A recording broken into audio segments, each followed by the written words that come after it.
রাত 12টার মধ্যে untainted teacher and non teaching staff তাদের তালিকা প্রকাশ করতে হবে। পরীক্ষা 10 বছর পর মানছি না, মানবো না, একটা লাইনও বলবো না পরীক্ষা নিয়ে।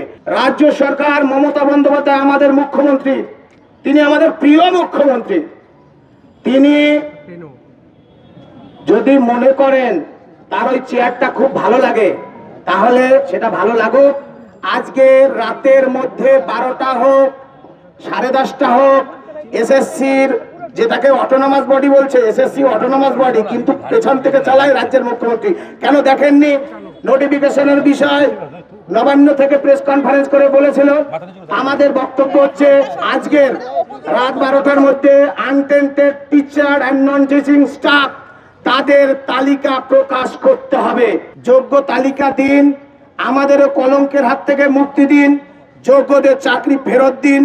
কোনো টালবাহানা, কোনো অজুহাত, কোনো শক্তির কাছে, কোনো রাজনৈতিক শক্তির কাছে আমরা অন্তত মাথা নত করব না। এটা আমাদের বক্তব্য। 22 লক্ষ ওএমআর প্রকাশ, ওএমআর এর ভিত্তিতে যোগ্য তালিকা দিন। আর মাঝখানে ডান দিকে বাদিকে কোনো সেন্টেন্স নেই। পরীক্ষা 10 বছর পর মানছি না, মানবো না, একটা লাইনও বলবো না পরীক্ষা নিয়ে।